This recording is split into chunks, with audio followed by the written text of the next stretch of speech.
Hello and welcome to Locker Room on the Voice of the People TV. I am Jerry Apelioha, your go-to host for everything football. It's a new week and, of course, the last month of the year 2024. And we're unpacking the weekend's biggest matchups, hottest rumors, and all the drama from the pitch. And joining me today are my usual suspects, talking about James and Maiwa, who are ready to break down the action and debate the key moments of the weekend. And don't forget to hit the subscribe and turn on the bell so you never get to miss an episode of The Locker Room. James, how was the weekend? Talking about football, fireworks, left, right, and center. A very good evening to you, Jerry, and also to our audience out there. Good evening, and yes, happy new month, a new month of blessings, and this is the month of December, the last month of the year. And for the weekend, it was a beautiful one. Yes, we saw the teams turn up, do the magic. Congratulations to teams like Liverpool, Arsenal, and also Manchester United. Chelsea also got the win, but Man City, more troubles continue to pile up for Pep Guardiola and his team. And his boys, how far can they keep on going like this? We don't know. Will they be able to turn up at the end of the day? We still a big question to ask. And credit to Liverpool, to Arne Slot, and also his boys for being able to get such a victory against a Man City side. A good one for them, and they are building the momentum for the top of the log, getting enough space for themselves. And also Manchester United, Ruben Amorim was able to get the magic, able to get the full 3 points. Against an Everton side, credits to Zexi and Rashford, and also Ahmad putting a lot of hard work in that particular one, and they were able to come out victorious in that particular game. Arsenal did the magic against West Ham. West Ham are struggling, but will not take it away from Arsenal being able to trash them that much. I think getting a 5-2, and they were able to get the full 3 points. Chelsea are still doing the magic against Aston Villa. Aston Villa have been struggling. And I know, I remember I spoke about Aston Villa at the beginning of this season. And I said, if Aston Villa are not able to recruit the right set of players, this Champions League will be a problem for them. And it's looking like it's a problem for them. Naomi and his boys are struggling. But it's a good day to talk football. We're here. All right, and of course, it's been a tremendous weekend of football action. And of course, Maiwa joins us soon as he gets to be a part of the show. It's looking like the pressure of United has gone to one of their legends. We heard that when Rooney is under pressure at Plymouth at jail, he has conceded 10 goals in 2 games. I think if the guy does his not cut out for coaching, he should maybe go into some other. Most of all these English managers, it's not just Wayne Rooney. I think the people before Wayne Rooney have tried and still didn't get caught the slack. And I will not be surprised if after these jobs at Plymouth, he decides to take a step back from coaching and focus on maybe punditry. Let him go into punditry. I think the likes of Gary Neville, Roy Keane are doing very, very well for themselves. I think they are assigned to about 2-3 brands, and they feature on their shows basically on every match day. So if he sees that the coaching is not giving him what he wants, he can take a seat back and focus on punditry, and it's a good one. There are more rules that he can even go into if he doesn't want to involve in punditry. He can go in and maybe manage some affairs of a club, or maybe go into the youth team. That's actually another good way of being important, staying relevant in football. But for now, Rooney still wants to be a coach, and I don't think that's working out for him. I think this is his third club, and he has not been able to cut the slack. So I think it's that time he just take a seat back and think of a new career path. All right, thinking of a new career path is definitely a difficult one. Okay, and let's start off with the Nigerian Football Federation, which is set to announce the appointment of a new head coach for the senior national team in the coming days, according to an exclusive report. During the African Cup of Nations qualifiers, Austin Egovon served as the interim coach, successfully leading the Super Eagles to qualification with 2 matches to spare. Once the new coach is appointed, Egovon is expected to return to his technical director role with the NFF.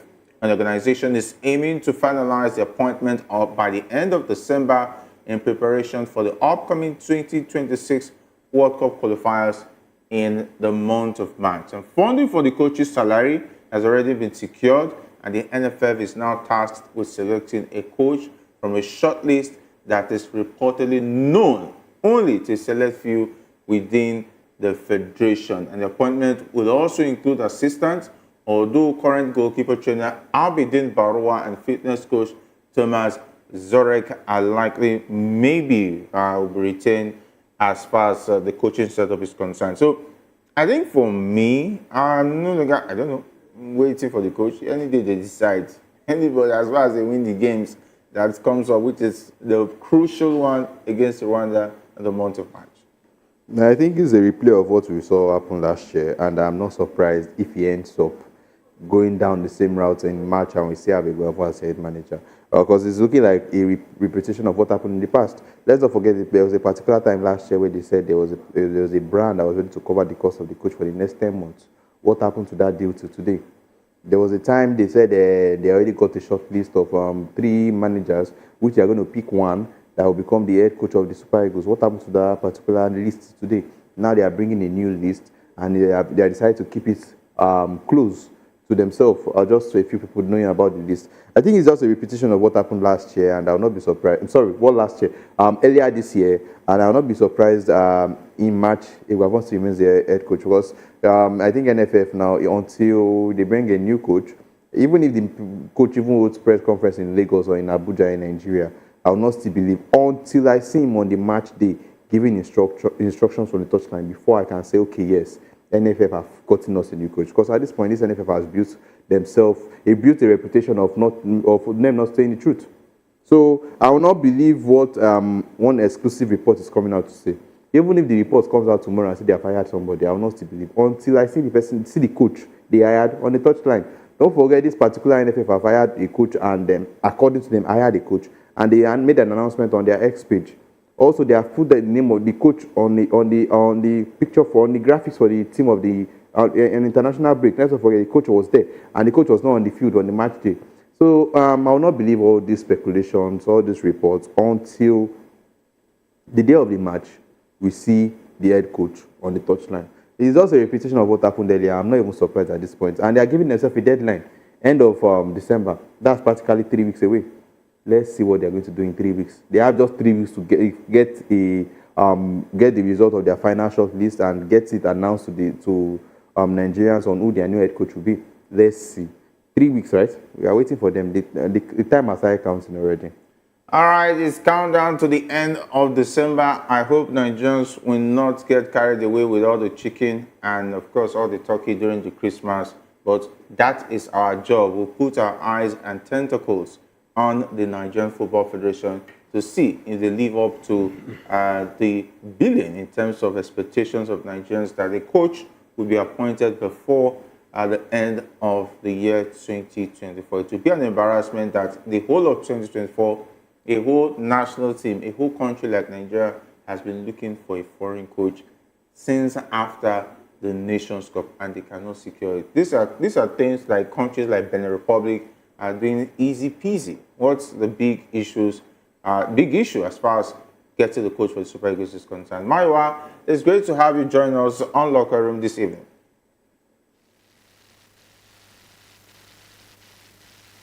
Hello, Maiwa, are you with us?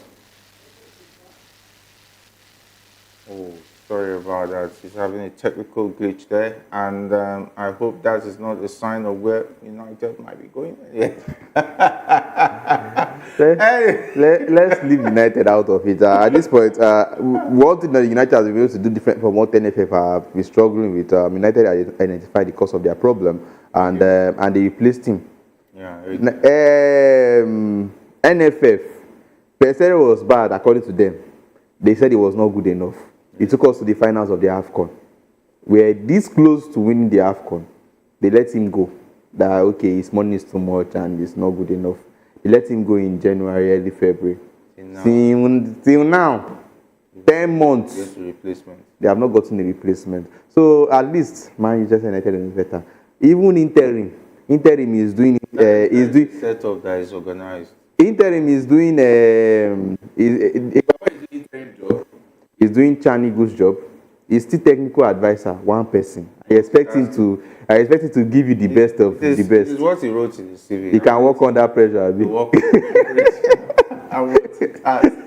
Why we understand he's back with us. We would like to have you down. You're welcome to Locker Room. We'll be talking about the mandate set by the NFF that before the end of the year 2024, a foreign coach or a head coach, because this time around they didn't say it's a foreign coach, they said a coach is going to be appointed while a governor will go back to the technical department. What's your take on this? Yeah, it's just so interesting why the NFF come out and say this. The same people that have not been able to hire a coach for the past 11 months are the ones saying they are now ready to hire the coach when they don't even have money. James was talking about somebody working on pressure. You know, when you lie on your CV that you can work under pressure, probably maybe that's what they thought, and that's the reason why they decided to give Iguavon. You know, that's why they decided to give Iguavon Chan Eagles job and Super Eagles job at the same time without paying him. The bottom line is this: the NFF, they are stuck up on hiring a foreign coach, and they will never give our local coach any support. The same people that allegedly, because I don't believe that they don't have money, allegedly they don't have money to pay coaches. Now suddenly they have found money to pay the so-called foreign coach. And what's even the probability that they are going to hire a foreign coach before our next game? The same people that have failed, to hire a coach. I mean, you were talking about Benin Republic, Togo, Mali, and all those small teams getting it right in terms of hiring a coach. Nigeria, as big as we are, we call ourselves giant of Africa. 11 months down the line, we are still talking about hiring a foreign coach. It's also shameful that we found ourselves in this situation. And to be honest with you, how those guys got into the glass house is still a mystery to me, and I'm still waiting for somebody to help me solve that mystery. It's just so shameful. All right, it's just so shameful, and let's see how that pans out. Okay, still taking more information now. We'll go back over to the former Nigerian international Motiu Adepoju supports interim Super Eagles coach Austin Ogovon's decision to invite informed players during the ongoing 2026 FIFA World Cup qualifiers. This statement follows the Super Eagles' recent 2-1 loss to Rwanda in their last African Cup of Nations qualifier, marking Ogovon's first defeat since taking over. And the team currently sits 5th in Group C with 3 points from 4 matches, trailing Rwanda, South Africa, Benin Republic, and Lesotho. The project emphasizes the importance of including players excelling at their clubs, suggesting that performers like Tolu Arokodare from KRC Ghent deserve opportunities to strengthen the squad. Overall, he advocates for giving chances to those in good form to enhance the team's chances in the qualifiers. So if you want to take a look at it, I think definitely any coach that wants to succeed will have to go to a battle. You don't go to a battle with soldiers who cannot fight and expect that you're going to defeat the opponents who are far stronger. But he doesn't need to be told. If he likes, he should invite Sumaro Sadiq, he should invite Tanimu. If he gets beaten by Rwanda, he will carry his cross. But that would be to the detriment of a lot of Nigerians who would have loved to see their team at the World Cup. The fact that a former head coach is coming out to say this is a good one. And it shows that the NFF has not made any attempt to sign any foreign coach for me. Because we are talking about them appointing a new coach in December, the end of this month. And we are also thinking, it's also talking about Iguavon winning the job in March. So make it make sense. We will say Adepoju is currently not in the NFF, but he knows what goes on in the house. You cannot take it away from him. So if the NFF still decides to make Iguavon the manager till March, it's a good. I think he will just take it as it comes. But will Iguavon have the right to invite the players he wants for himself? I think that's a big question, because in previous days we have seen that the NFF always find a way to get their players involved in a particular call-up list. We have asked questions of why so and so players keep getting called up when we have other people that are doing much better than them in their club sides and they don't get called up. Looking at it now, Kelechi Iheanacho is like the obvious one for now. Last one, I also had Umar Sadiq. What was Umar Sadiq doing at Real Sociedad? What was he doing in the La Liga? What was he doing in the Copa del Rey before getting the call-up? You cannot use your national team to get your players so that to boost their confidence or to make them gain form. They have to get their form in their club side because they play more games in the club side, and you play more important games in the national team. So you cannot call players that are not informed in their club side and you expect them to do magic in their national team. That's a big ask. But if a government remains at the manager till March, will he be getting the opportunity? Will he get the full backing of the NFF to get players he wants? Because, like he rightly mentioned, we have players that are doing very, very well. Akaridare is there. Gift Orban is there. Among others, these are players that are doing very well in their club sides that will come in and give you at least a fighting chance. You have look at your bench, you see the options you have on your bench. At least you know that yes, these are players that you can call up and they might get you something and you get the result at the end of the day. But looking at it currently, when you look at the bench in the last game against Rwanda, you'll be looking at players like Kelechi Iheanacho, Umar Sadiq, players that are not even turned up for their club sides. How are they going to turn up when it comes to your national team? So I think it's high time we just leave all this favoritism, all this godfatherism, and focus on just talent. If you are not doing well in your club side, you don't get a chance to come to your national team. Find your form in your club side, and when you are doing well, when you are at least showing signs or glimpse of hope that we are working hard or you are getting with the results, then okay, yes, you can come to the national team. But you will not call a player that has not scored any goals in the last 7-8 matches to come from the beginning of the season up to that particular game. I think it was about 10-12 matches. You now call the players to come to your national team. What are they coming to do? Are they coming to just fill the numbers, or are they coming to say we don't have opportunities or we don't have talent out there? Even if we don't have talent in Europe, we have a league in Nigeria, we have the NPFL. There are players that are doing very well there that can come in and turn up also. So you cannot just focus on just the big name because of their playing in Europe and because of when they are coming, they will buy one or two things and they will give you when they come to the airport, so when they come to camp. So it's high time we just cut that and focus more on our football, on how to upgrade, how to make us much valuable. Because now in the World Cup qualification, we are practically one leg out. So if you like, go and invite the wrong set of players to come to camp and you maybe get a draw or maybe lose that match. I think we should just kiss the World Cup goodbye for the year. All right, Mayowa, there's already the warning signals to whoever will be in charge. If it's going to be a government, it looks like the body language is saying so. They will have to invite the most informed players. We don't want to see Tanimu and maybe Kelechi Iheanacho or Paul Onacho, though they say they did well against Liverpool, but they did not score. Anyway, that is what the stat says. But we don't want a player who is a striker will come on match day. He will be playing. He will be doing the job of an assistant coach, or at the end of the day, he will be doing an observer player or motivational player. We don't need motivational players. We need players who will bring something to the pitch, and of course, make sure that the Super Eagles stands a better chance of qualifying. Maybe he wants to inspire to perspire in order to aspire. Maybe that's what the player wants to do. However, I mean, see, Odegbami is very right. Odegbami is very right. See, you have to bring in the best of the best to your national team. We have said consistently there are some players that have not justified their call-up. A typical example, and a lot of people might say we hate Kelechi Iheanacho, we are on the case of Umar Sadiq and the rest of that. Is the national team the best of the best? Be the ones playing for the national team, not somebody who is struggling to get a shirt in his club.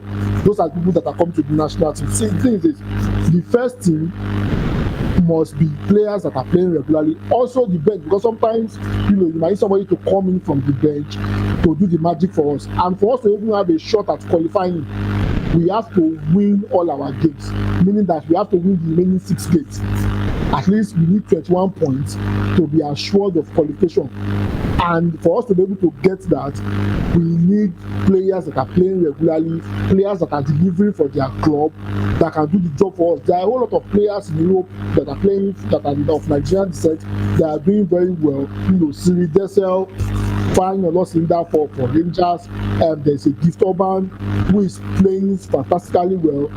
There is Aroko Dare who is currently doing so well for his club. I mean, these are players that should be considered for the national team, not players that are using the national team, that are trying to use the national team to jumpstart their career.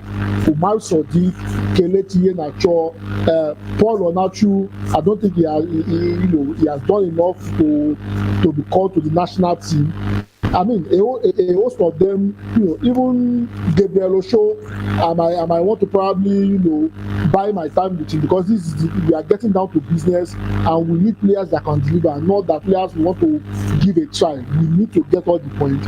And if a Guavon or whoever it is that will be the coach then, needs to understand this. The World Cup is very, very important for us as a country and also for our players. And we will need the best for us to be able to get there.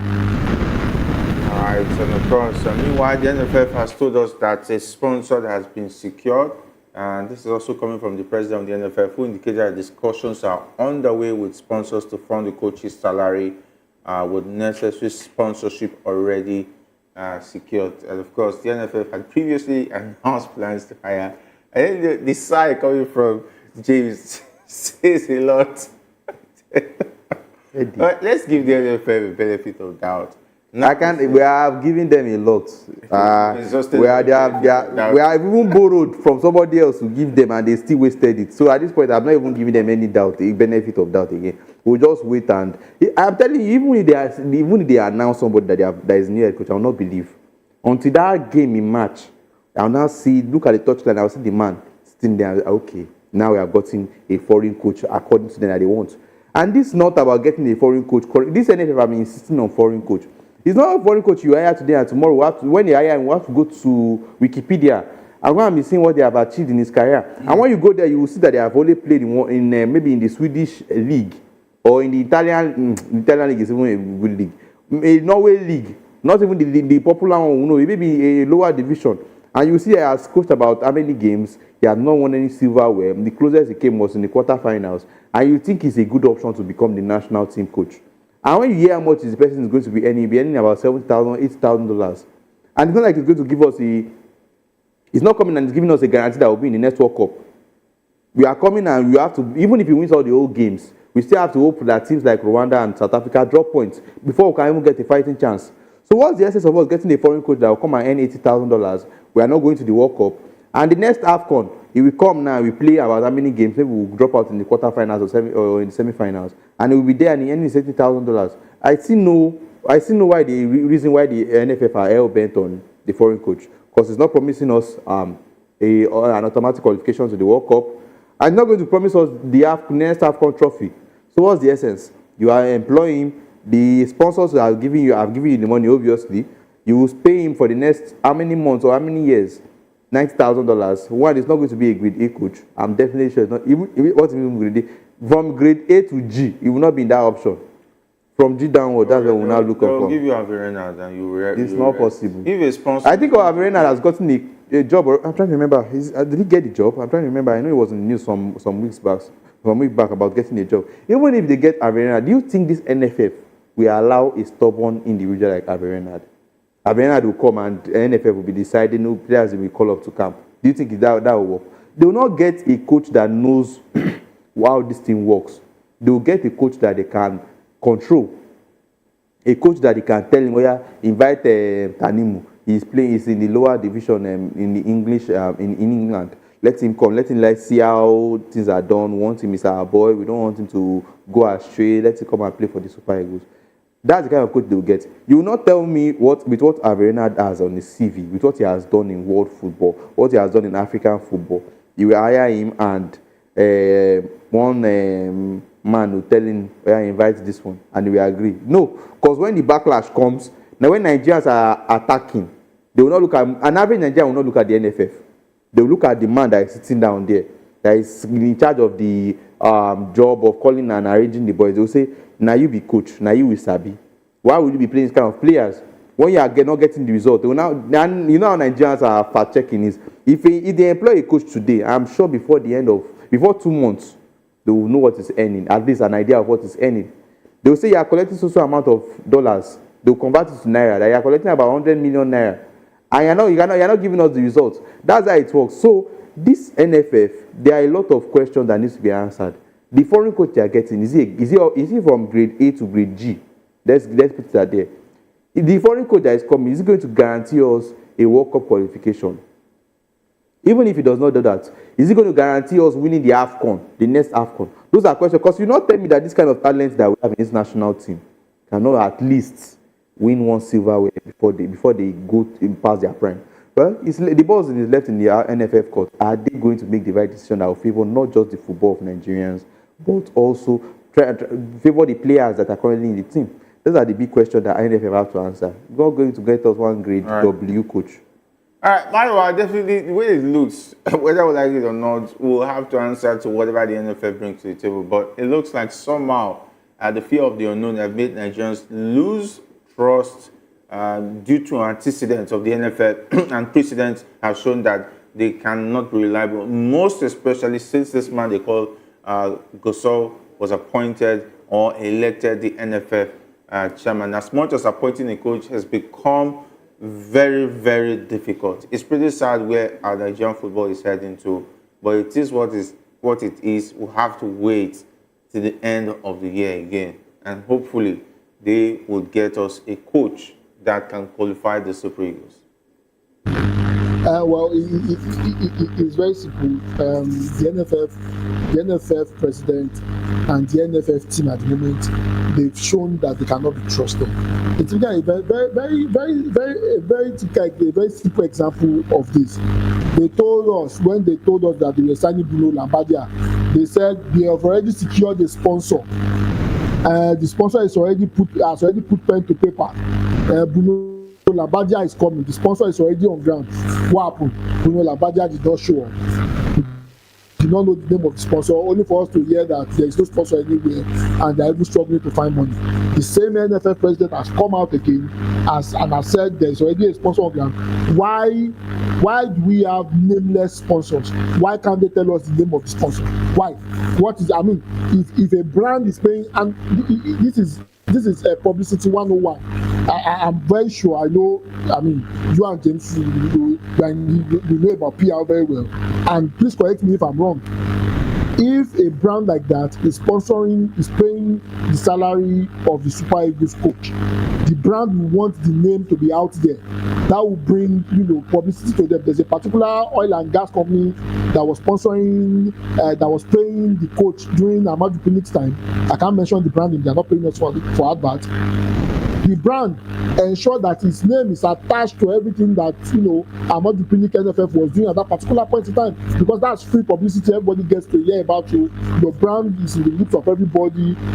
If people will begin to patronize you because you are giving back to the Super Eagles and the rest of that. What kind of brand would be paying in dollars in this harsh economy? Will be paying the Nigerian coach in dollar and will not want his name out there? I mean, it doesn't make any logical sense. That's an indication that Gusau has started this hanky panky again. He has been playing hanky panky with us, and that's the reason why all of people do not trust them. Aside from that, I mean, the coach they are going to bring, what is the profile of the coach? I mean, in the case of England, when Nickerson said he wasn't taking the job, they listed the names of coaches that we are going for before they finally got to Shell. And this is a high-profile coach. Who are the coaches that our own NFF is looking at? We don't know. Only for us to wake up. We wake up tomorrow morning, and the next thing we hear is they want to hire Eric Chell. So a coach that is trying to build a Wikipedia page.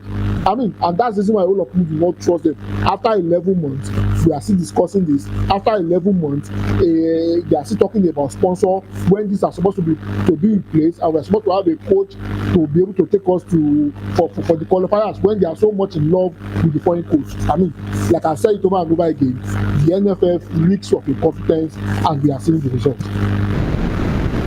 All right, it is what it is. Let's wait and see how that looks like. Okay, there's news that Antonio Conte, the head coach of Serie A club at Napoli, has expressed interest in signing Ademola Lookman if Kvicha Kvaratskhelia departs the club next month. Kvaratskhelia was considered indispensable by Napoli when PSG inquired about him last summer. But with no new contract signed, his potential exit now seems feasible for the upcoming transfer window. Conte is a keen admirer of Lookman, who scored twice against Napoli while playing for Atlanta this season. and views him as the perfect replacement for Kvaratskhelia should he leave. Atalanta is expected to demand over 30 million for the 27-year-old who had sought a move in the summer and remains eager to transfer at the end of the season. James, if you're Victor Osimhen and you see this news, what will you tell Lookman? Guy, don't go. Come back. Don't try. Don't try. They Atalanta, they just I wonder what they are thinking. He has not been informed. He has not been informed. I'm trying to remember the person in charge of transfers for Napoli. I remember his name one time. I knew his name one time. I'm sure he will not even have any intention or have the mind to even say he wants to talk to the agent of a Nigerian at least in the next 10 years or in the next 5 years. Because this, what the Victor Osimhen said, has not even been sorted out. I want to go and drag our next African best player out there to come and play for the same club. And I think it's even better he stays at Atalanta and just chill. Yeah. Until when the right offer comes. But I'll not be surprised. I'll be surprised if many clubs don't come for Ademola Lookman at the end of this season. Let's not forget he did very well last season, and this season he has continued like he never stopped. So I'll be surprised if clubs like Arsenal, PSG are not even Liverpool are not in the market for someone like Ademola Lookman at the end of this summer. Someone that uses both feet properly, that can even function as a centre forward.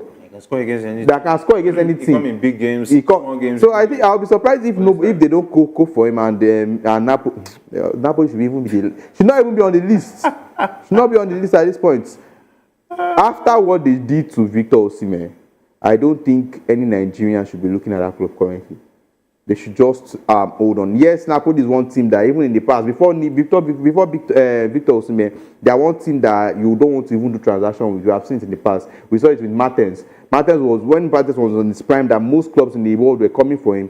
They held him. They refused to let him go until he was way past his prime. They confused him with giving him the armband and giving him, I think I've forgotten the jersey number they gave him at that point. Now he's in Galatasaray. What did he achieve when he was in form, when he was one of the best players, when he was featuring in the national team, and when he was in prime? Nothing. They did that to Politano too. The names are endless. Yes. The names are endless. We're frustrated, and they had no option just to remain at Napoli. I'm trying to remember, even Gonzalo Higuain. Let's not forget, there was a particular time he had his own drama with them. They had to pay huge amounts of money. This Napoli side is one team that you go. The Wodo is to have problem is to leave.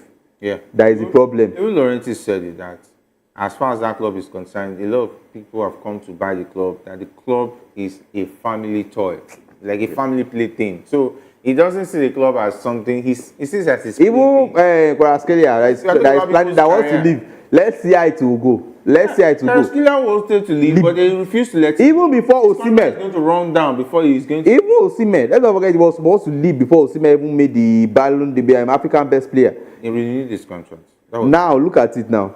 Let's see how it's going to go. Maybe because of now, maybe his contract is about to run out. That we want them to hasten things and just want to make a little bit of box from him. His move.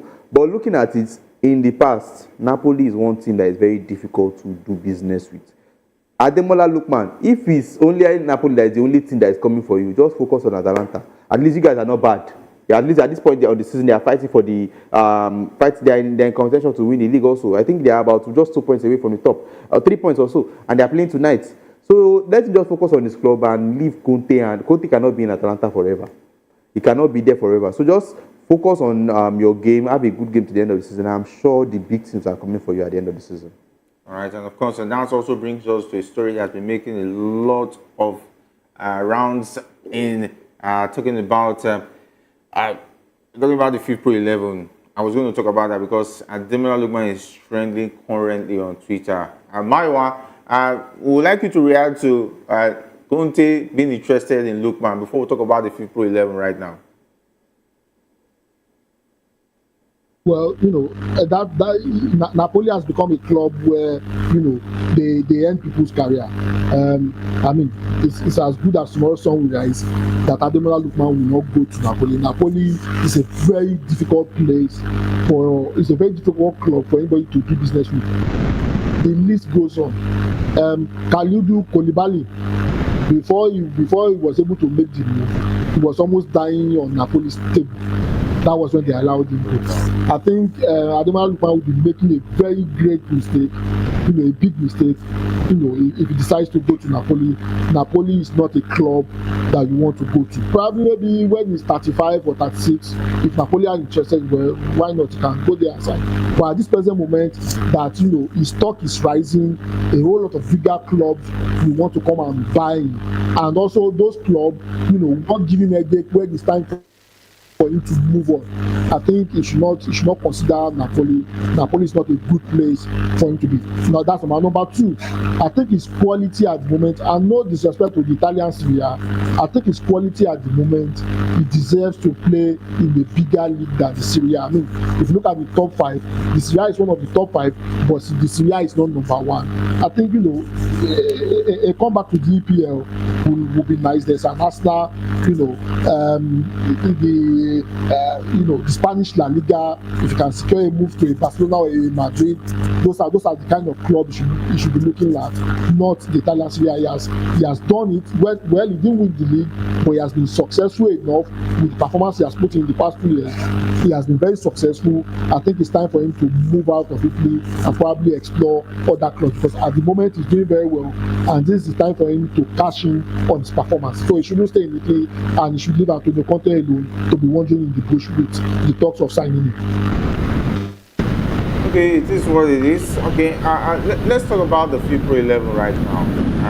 It's generating a lot of controversy all around the globe. And before we go into that, we also want to let our viewers and everybody know that the FIFPRO 11 is actually voted for by 28,000 professional footballers all around the world. So these footballers think that these 26 players are the best in the world as far as their colleagues in football is concerned. And we understand that out of these 26 players, Ademola Lookman does not make the cut for the FIFPRO 11 2024 World 11 shortlist.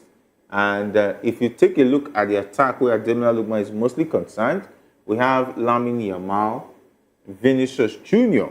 These two players well deserved, you want to ask me. Then the next player, Cristiano Ronaldo, I'm asking myself, this is the 16th time he's been nominated for the FIFPRO 11. There is also Cole Palmer. He had a fantastic season last season, no doubt. Then Lionel Messi, come on. I think the footballers among themselves, maybe they feel intimidated whenever they hear these names. And so they always put them in that gap. There's Kylian Mbappe, Harry Kane, and Erling Haaland. There's not even Lautaro Martinez. I think that's a big question. I think you can even forgive Ademola Lookman. I will not forgive it. Even pipe it down. No. Wait. When you compare the Ademola Lookman incidents to Lautaro Martinez, it's a big insult. What about Messi? What's Messi doing there? That's the question. What was Messi and Ronaldo? What's Cole Palmer doing there? Cole Palmer should wait for his time. Even in midfield, they sneaking folding. You not see the midfield that is sneaking Foden. What is Foden doing in that list? Well, I think Foden is the biggest crown when it comes to awards rating, as far as I'm concerned. The English players want to put themselves in the list, obviously. But looking at it, Lautaro Martinez is the biggest question. Any award show or any award nomination that's coming out that does not allow Lautaro Martinez has lost credibility in this year. Vivade is also in the court. I'm not even talking about. Let me talk about Lautaro Martinez. It's a big insult to not just Lautaro Martinez, but also to Inter Milan and also the Serie A for not having the best player of the competition, the highest goal scorer for the competition, the league winner of the competition, also the Copa America, the best player for the Argentine national team, the highest goal scorer for the Argentine national team, the player of the tournament, and you don't have him in the first best player world 11 for the whole year. Then what are they doing? What is he doing in the Serie A? If the Serie A is not in the top, let them tell us. I don't know what Ederson is doing there, because last season Man City won almost everything. Was it last season they won the trophy? No, it was not last season. They won the season before. Last season, what did they win? They won only the Premier League. And but you can even cut the slack. How many games did the Ederson play last season? He was mostly injured. Except it was the second choice that played some of the key games. Even when he came back, he was not even starting. Yeah, he had a bad season last season, and he makes the cut. Even Mané was injured at some point in time for much of last season. How come Manenoa is making it? Martinez, well justified. The players that voted this, they should be asking. They just voted names. They should be asking themselves questions. Yeah. Looking at this particular World 11, I don't know if it's by the national team. Popularity contest. Is it by the national team or the club side they use in voting? I don't know. But it's looking like they're all putting on their national team jerseys. But looking at it, if it's from the club side, looking at the club side, the only Bayer Leverkusen player that made it to this list is Frimpong. The whole Bayer Leverkusen team that went unbeaten, that lost only in the finals. Are they telling you to say that the players are not good enough? They cannot produce at least 2-3 players. What was Bellingham's impact for England? No, I'm trying to get the rationale. Even if they had a very woeful Euros. So what is it doing? Is it by the national team or by the total competition? Are we going to talk about Uruguay's performance at the Copa America? We don't even want to remember that they were even almost fighting the fans. My one, it's pretty sad that it looks like the FIFPRO 11 this time around is a popularity contest. I think it's a popularity contest. I mean, what did Messi do for Argentina throughout last year? What did he do? What did he do for his club?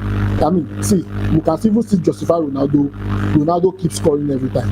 At that age, he continues to score, and I think that's the only reason why he's there. But for Messi, I think it's more of a compensation.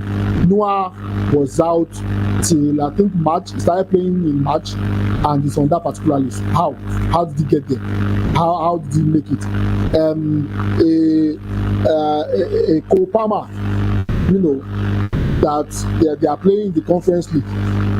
Yes, Chelsea finished above Manchester United. That's the only achievement for last season. Yes, he scored a whole lot of goals, but he didn't win anything tangible. He's on that particular list, and Ademola Lookman is not. I mean, I don't understand. The people that vote these things, I don't know. I don't know if they presented, because I want to believe that I don't think they presented all the players to them to see who are the best. Because I mean, if they presented all the players and they saw the clips of the players, I don't understand how an Ademola Lookman is not there. I don't understand how a Bayer Leverkusen that went throughout the season and lost only just one game, the game against Atlanta, that's the only game they lost. You only have one player in that particular team in the list. Their goalkeeper, who was rock solid for them, kept in over 44 games, winning, drawing some, winning a whole lot and losing just one. Did not make it, and you have a Manenoa that Bayern Munich did not win anything in that particular list. To be honest with you, I don't understand the reason why. I don't understand the list, and the people that voted, they only they only know the reason why they voted that way. The list does not make any sense to me. To be honest with you, it doesn't make any sense to me.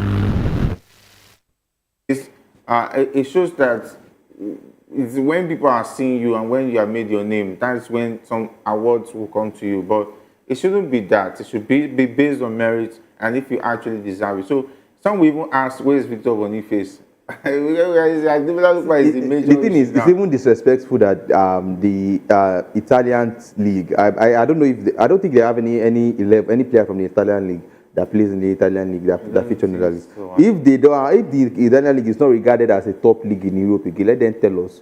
Let the players the pure talent that are there move from there to somewhere else. Because you cannot be saying that the whole of Italy cannot produce players. Single player to feature in. Rafael did very well for Portugal. I don't know what's the rationale for this for getting this particular list though. But if you look at it, it's Messi Ronaldo is on that. It's an insult Messi Ronaldo is on that list. Yes, they have done their own. Foden is on that list. Valverde is on that list. For what? On that list for me. So I think FIFA now is just to get the trend. I think they are getting a memo from others just to make it controversial so that people will talk about them. The bosses, let's not forget, any PR is a PR, good or bad. So at least now people will draw the attention now will be drawn to it, and they want to know more about it. But it's wrong that players like Lautaro Martinez, Ademola Lookman are missing on this list, despite their impact in football last year. And also the Bayer Leverkusen side, the team that went unbeaten that just lost a game in the finals of the Europa League cannot produce more than one player to be in the list. What are they saying? What are we learning?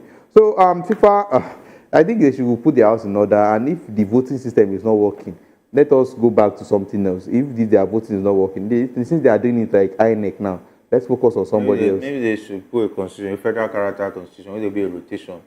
this league will produce next week. And when you look at it, when you see that it's even the EPL that produced the most players. 11 out of 26. And the 11, how many of them? It's only Erling Haaland I'm seeing on that, and maybe Rodri. And Virgil. I think Virgil is on that list. Yeah, Virgil van Dijk. See, to be honest, Virgil sub is not supposed to be on that list. The amount of goals they conceded was too much for him to be on that list. Except maybe for what he did at the Euros. Even the Euros, they conceded. Maybe manage it. They will just manage it. Yeah. But if you take a look at Rudiger had a fantastic season. Yes. Saliba was cool. No question about that. Shaky. Decent. Maybe for the Euros, he was decent. Then, maybe. This is what it is. That's it. Anyway, let's talk about the English Premier League. It was a roller coaster, blockbuster weekend in the Premier League. Arsenal regained its form, scoring 13 goals in a week to close the gap to league leaders Liverpool to 6 points. And Bukayo Saka expressed excitement. That was before the Liverpool game, and because it's now 9 points. Let's not confuse our viewers. All right, Bukayo Saka expressed excitement about the team's revival as they prepare to face Manchester City. In their recent match, Arsenal dominated West Ham with goals from Gabriel Magalhaes, Leandro Trossard, Martin Odegaard, and Kai Havertz before Saka scored again after West Ham responded with 2 quick goals. And meanwhile, Bournemouth's Justin Kluivert, the Patrick Kluivert's son, made an impact by scoring a hat-trick in the match against Wolves, while Brentford defeated Leicester City 4-1, showcasing strong home form. Nottingham Forest secured the victory with Chris Wood's penalty, while Crystal Palace managed a 1-1 draw against Newcastle, with Mark Gueye both scoring an own goal and assisting the equalizer. So it is what it is as far as that game. The Premier League this weekend is concerned, and we must also talk about the one between Liverpool and Manchester City. But let's talk about the games. Arsenal getting back on form, and everybody is also referring that to the fact that Martin Odegaard's return has really changed a lot of things for Arsenal.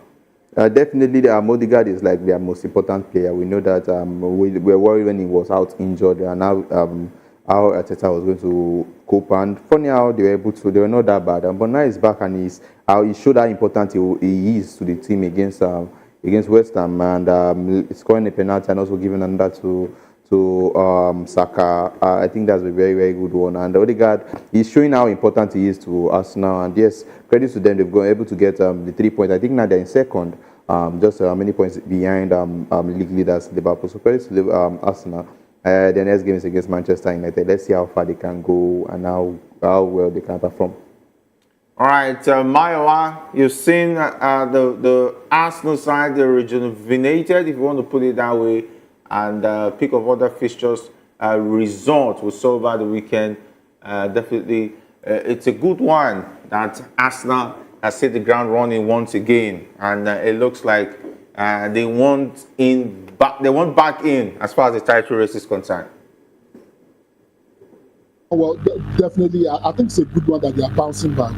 This is the best time for them to be able to regain their form. I mean, the performance was very fantastic. It was a very superlative performance. 5-star performance from the guys. Saka was a class of his own. He was running the West Ham United players ragged. I think Lopetegui might be sacked in the next 2 weeks. I'm giving it till December 20th. If he loses the next 2 matches, I think Lopetegui is gone. West Ham is currently struggling at the moment, and there might be need for them to change. For Chelsea, it's another surprising team. They are coming up there and like play in local balance. they are also competing for the EPL. Enzo Maresca is doing wonders with that particular Chelsea team. They've only lost 2 games all season, and it seems they are not letting go of their performance. Jackson, has been, shutting up critics. Our own John Mikel Obi, who was on his behind in terms of his performance. Jackson has begun to prove that he's a striker that can do it. Probably maybe they don't need Agusine because of the performance he's putting. But Enzo Maresca is doing a great job in that particular team, and probably is becoming, a 3-horse race. They might be an headache for Liverpool when they finally meet. All right, so of course it is what it is, okay. And I don't know the plan of Tottenham Hotspur. It's been a roller coaster for them as well, and they started like a house on fire. Tottenham Hotspur are behaving like Robin Hood. They take from the rich and give to the poor. They take from the big teams, take points from the big teams, and go and draw against Fulham. Don't forget, Fulham has been having a good season. To be honest, their season has been fair. But Tottenham not being able to get a victory and 3 points against Fulham after just defeating Man City a couple of weeks ago. And just 1 point now difference between them and Fulham. Fulham and Tottenham. Just look at it. Tottenham, they never cease to amaze me. But the king of inconsistency, I think that it has to go to Tottenham Hotspur. But I think the surprising one is Brighton Southampton. We have been seeing glimpses of what Brighton we are able to do. I think we saw a little bit of that against Liverpool. Was it last weekend? And now getting a draw against Brighton is actually a very good one for them. I think that builds their confidence going forward into the league now. And let's hope they can dig themselves up from where they are currently seated. I think they're last on the law currently. If they're able to dig themselves out of that position. With the way Nottingham Forest is going, Maiwa, don't be shocked. This might be a season where Nottingham Forest might finish ahead of Man City on the log. Maiwa, don't be shocked. Nottingham Forest might finish ahead of Man City this season. I don't know, something like that just comes to me here. Okay. I think it's a possibility. Bruno Espirito Santos, what he was able to do with Wolves before things went south with Wolves. Remember, he got Wolves to I think 7th or 8th in his second season after bringing them up from the Championship. I think he's beginning to do it. A lot of people are not paying attention to Nottingham Forest. They don't parade all these big stars and just for that, but they are very compact. They know how to win games, and that is really working for them. To be honest with you, they are just they are on the same. They are 1 point behind Man City, and with the form Man City is in right now, Man City, they are still in their Black Friday mood. They are doing Black Friday discount off in terms of giving teams victory. Continue. They will catch you now. Nottingham Forest might just be above them. Another thing to look forward to is probably Nottingham Forest. I won't be surprised if they end up in an European position by the end of the season because of the kind of performance they have been putting in. All right, let's talk about Liverpool, and of course, Mohamed Salah looks like the man of the moment. And taking a look at the table, some would say after losing to Nottingham Forest, they've been able to pick themselves up and make sure the momentum continued. And I even saw a stat that and it's not the first manager to beat Guardiola, Ancelotti, and Klopp. Sorry. Xabi Alonso and also Ten Hag. In one season without conceding a goal. Yeah. He has a very good record, and I was able to catch the game against City. They had full control of the game. They were dictating the play from the very first second of. I think at the end, Man City were basically able to just I think for the first 45 minutes, they didn't have any shot on target, and the second half they didn't have any clear-cut chance of target. 2 shots on target. The 2 shots on target. When you look at the 2 shots on target, it was one shot that I'm trying to remember who played it from outside the box, and it was very simple for Keller to catch. And what was the second one like? The 2 shots were not any goal-threatening attempt. Elian was quiet. No. And that one is like a whole thing. When you want to keep when the midfield does not function, you will not see any Haaland. Then Haaland is one player that you will not see for the whole 90. But once the midfield is active, once they have creative players, then you have them, you have their attention. But for Man City, I'm not surprised. It's looking like Guardiola is out of ideas, and he just have to go back to the basics. People keep saying he has a lot of injured players. Who are the injured players? Rodri is the only man that is injured. Basically. And let's not forget, when the season started, they were playing without Rodri and they were winning games. So what's going on now? I think he's basically out of ideas, and he just have to go back to the drawing board and find a solution to this. All right, Mario, Pep Guardiola said that every stadium he goes to, they want to sack him. Maybe they are right with the results they are having. And it's common when a coach is losing, the fans in England, they will start singing, "You will be sacked in the morning, you'll be sacked in the morning." It's really a very, very, if you could be hear the way they are chanting, a lot of managers will definitely want to lose it. And I hope he didn't enjoy himself this time around. He didn't enjoy himself. I think a whole lot of people want him gone in the EPL. He has dominated the whole lot, and he has created a whole lot of bad belly for himself in local parlance. However, I think I'm worried for Guardiola, and the reason for that is very simple.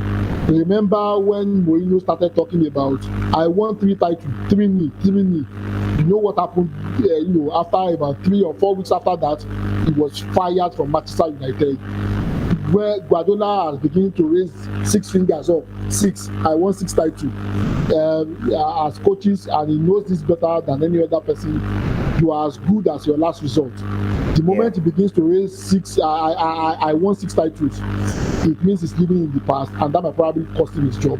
To be honest with you, in as much as a lot of people are patient with him, I think he needs to turn it around. He's bereft of ideas at the moment, and if care is not taken, we might see Man City in the Conference League next season. If care is not taken, Guardiola needs to definitely need to sign players in January, and I think he has not been able to rebuild after they won the treble.